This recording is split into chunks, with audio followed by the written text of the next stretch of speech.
بسم الله الرحمن الرحيم. السلام عليكم. أمير المؤمنين علي عليه السلام يقول: الناس ثلاثة، فعالم رباني، ومتعلم على سبيل نجاة، وهمج رعاع أتباع كل ناعق، يميلون مع كل ريح، لم يستضيئوا بنور العلم، ولم يلجأوا إلى ركن وثيق. هذا الصنف الثالث أنا أريد أحكي عليه، اللي هو الصنف اللي صار له على مدى يومين يهاجم شيخ جليل محترم بلغ 70 من عمره، ولا زال معطاء، ولا زال مجاهدا، ولا زال مدافعا عن أعراض ونساء وأرض من هجموا عليه.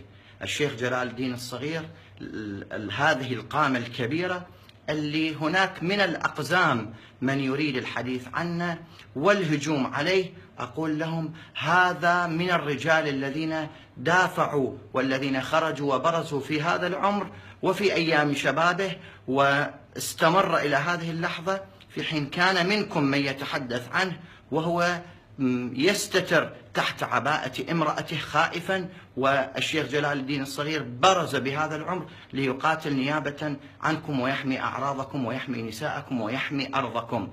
هجمة لا فيها مروءة ولا فيها أخلاق ولا فيها أدنى إنسانية من أناس أقل ما يقال عنهم أنهم أقزام أرادوا أن يكونوا كبارا فاصطدموا بالكبار حتى يشار إليهم بالبنان بسوء أخلاقهم وسوء فعلهم. أنا بالنسبة لي حقيقة ما مهتم كثيرا للهجمة، لأنها دليل على أن من يهاجم شيخ جلال الدين الصغير بهذا المستوى وبهذه العقلية أعتقد سيلقى غيا وسيندم على فعله المتسافل إلى درجة كبيرة.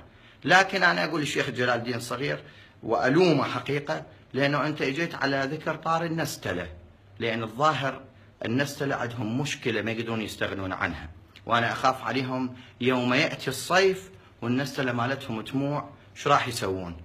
القضية الأخرى، لمن هاجم شيخ جلال الدين الصغير أقول أيضا كلمة أخيرة: من هاجمه بالطريقة المستهترة واللا أخلاقية اللي شفتوها عنده صفتين: لا عنده مروءة ولا عنده رجولة.